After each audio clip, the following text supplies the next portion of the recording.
نعت ظاہر بات ہے اشعار پر مشتمل ہے، تو شاعر جیسے پہلے شعر کہتا ہے تو نعت بھی اشعار پر مشتمل ہے تو وہ نعت بھی کہتا ہے، اور اس کے بعد ہے پھر نعت خوانی۔ خوانی کا مطلب ہے پڑھنے والا کام، پڑھنے کا کام۔ تو یہ فرق ہے، نعت گوئی، نعت کہنا، شاعر کا نعت کہنا، اور نعت خوانی کسی کا بھی۔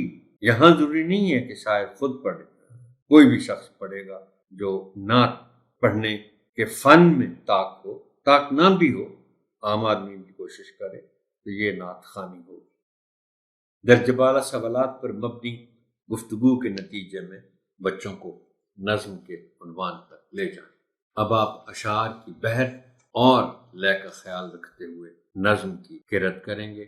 آپ کے لیے میں قرأت کرتا ہوں۔ ہمارے نبی احمد مصطفیٰ ہیں، فدا ان پہ ہم، وہ رسول خدا ہیں۔ حقیقت کی صورت دکھائی انہوں نے، خدا تک پہنچنے کا وہ راستہ ہے۔ وہی بے کسوں بے نواؤں کے والی، غریبوں یتیموں کا وہ آسرا ہے۔ ہوئے ہیں جو ان کی محبت کے قیدی، یہ جانو جہاں کے دکھوں سے رہا ہے۔ ہمیشہ رہے نام ان کا زباں پر، وہی آرزو ہے وہی مدعا ہے۔ فدا قربان، فدا سے بہت سے جملوں میں استعمال ہوتا ہے فدا۔ فدا کے معنی قربان ہے۔ قربان اور فدا میں فرق بھی ہے۔ اب دیکھیں نا، ہم قربان سے لفظ بنتا ہے قربانی، ہم جانور کی قربانی کرتے ہیں، جانور کو قربان کرتے ہیں، لیکن جانور کو ہم یہ نہیں کہہ سکتے کہ ہم جانور کو فدا کرتے۔ فدا کا لفظ شاید صرف انسانوں کے لیے۔ صورت، تصویر، صورت کے اور بھی معنی، صورت کے معنی کیفیت کے بھی ہیں۔ بے کس، اکیلا، مجبور کے معنی میں بھی استعمال ہوتا ہے، غریب کے معنی میں استعمال ہوتا ہے بے کس۔ اب دیکھیں نا، پھر کوئی ایسی کیفیت، جیسے میں نے کہا کہ ایسی کیفیت ہو کہ بندہ مجبور اپنے آپ کو پائے اور کچھ سمجھ نہ آئے اس کو کہ میں کیا کروں، بے وسیلہ شخص ہو، تو بے کس سے پھر بے کسی بھی بنتا ہے۔ آپ کہتے ہیں کہ عجیب بے کسی کی صورت تھی۔ بے نوا، نوا کے معنی آواز کے ہیں اور بے کے معنی بغیر کے ہیں۔ تو بے نوا اس شخص کے لیے بولا جاتا ہے جس کا کوئی سننے والا نہ ہو، یعنی وہ آوازیں تو دے، وہ گزارشیں تو کرے، وہ لوگوں کو بلائے تو صحیح اپنی کسی مصیبت میں، مگر کوئی اس کی بات سننے والا کوئی نہ ہو، ایسے شخص کو کہتے ہیں بے نوا۔ والی، مالک، آسرا، سہارا۔ اب آسرا پناہ کے معنوں میں بھی استعمال ہوتا ہے، چھت کو بھی بعض اوقات، تو جب کہتے ہیں نا لوگ کہ جیسا بھی ہو گھر اپنا ہو، آسرا تو ہو، رہا، آزاد، آرزو، خواہش۔ اب دیکھیے، بچوں کو آپ دیکھیں، ہم معنی الفاظ سے ضرور آگاہ کریں۔ اب آرزو کے لیے دیکھیں، خواہش بھی ہے، تمنا بھی ہے، اور بھی الفاظ ہوں گے، لیکن تمام الفاظ کے معنی میں کچھ نہ کچھ فرق ضرور ہوتا ہے۔ مدعا، مقصد۔ نظم کا مرکزی خیال بیان کریں، ہر شعر کی نثری ترتیب کریں اور اس کا آسان فہم مطلب بیان کریں۔ بہتر تفہیم کے لیے درج ذیل اہم نکات نوٹ کریں۔ محترم ٹیچر، جب بھی کسی نظم پر یہ سیشن ہوتا ہے تو میں یہ آپ سے گزارش کرتا ہوں کہ ہر شعر کی نثری ترتیب کریں۔ نثری ترتیب تو بہت آسان کام ہے، وہ آپ کر ہی لیتے ہیں۔ آسان فہم مطلب بھی آپ یقیناً بیان کرنے کے قابل ہوتے ہیں۔ میرا ہرگز یہ مطلب نہیں ہے کہ آپ نہیں کر سکتے، لیکن چونکہ آپ نے آگے بچوں کی تدریس کرنی تو میں سارے اشعار کی تفہیم پر تو بات نہیں کیا کرتا، جہاں میں سمجھتا ہوں کہ یہ ایسا شعر ہے یا کوئی ایسا مصرع ہے جس کے بچوں کو معنی بتانے میں آپ کی کچھ مدد کر سکتا ہوں، کچھ کلیئرٹی آ جائے، اس میں کچھ وضاحت ہو جائے، تو میں صرف ان اشعار یا مصرعوں کی تشریح کرنے کی کوشش کرتا ہوں یا کوئی ایک آدھ پہلو اس کا بتا دیتا ہوں۔ اب یہاں اس حمد میں پہلے ہی شعر میں دو الفاظ استعمال ہوئے ہیں، نبی اور رسول، پیغمبر۔